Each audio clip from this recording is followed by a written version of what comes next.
Lithi iBhayibheli uSawule esahamba washawa unyazi. Noma wezwa unyazi, noma kwaduma into engathi unyazi. Umiduma lento engathi unyazi wena phansi wavaleka amehlo 3 days. Umevaleka amehlo esevuka la ngithanda khona kuverse number 8.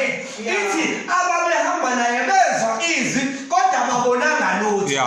Uma bengaboni lutho bambamba ngesandla bahamba naye. Ngoba siyamdinga umuntu ozosibamba ngesandla.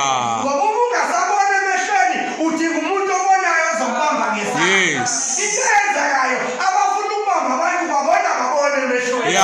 Sifuna ukubamba abantu abaqimezile. iBhayibheli uma beyoshumela osalasi bebona indoda le eyayinenkinga igula ithi asiphethe lutho ithi ubathi sibheke ngesikhathi ababheka enesifo ehleli basilula isandla sakho ngesikhathi silula isandla bembamba ngesandla ithi iBhayibheli waphulukiseka ngenanga egcini abadinga abasibamba ngesandla abanenhliziyo esinayo.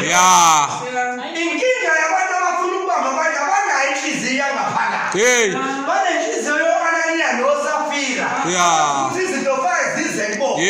Kodwa uma kukhona inqegu noma kukhona obiziwe onenhliziyo uzokwazi ukubamba laba abangaboni. Khona abanevision abahleli naphansi. Adingo phambili obonayo.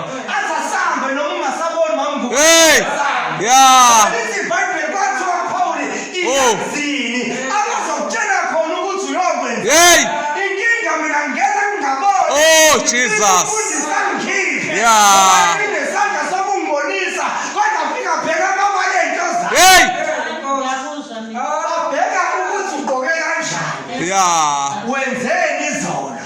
Ukhulume nobani. Engabe bangibamba ngesandla bangise emzini engidingeka kuwo. Afike umuntu eshayekile ezweni engaboni emehlweni ngoba uma ungakhona ubone emehlweni. Engaboni evalekile amehlo angene ngaphakathi afike obonayo azomkhahlelela ukuthi engaboni lona uyabona. Aphume umuntu engaboni. Jesus. Ngesandla wayomzini ukuthi kulungile ushayekile kodwa sambe. Ngoba khona ozokwenzeka. Jesus. uPawuli walizwa izwi laba abangabalizwanga. Ngena kwami la efectation khona into engiyizwile. Ukwazi ukungikhiphela ngaphandle. Wena wakho kungibamba ngesandla Nkosi yami. Sidinga abazosibamba ngesandla.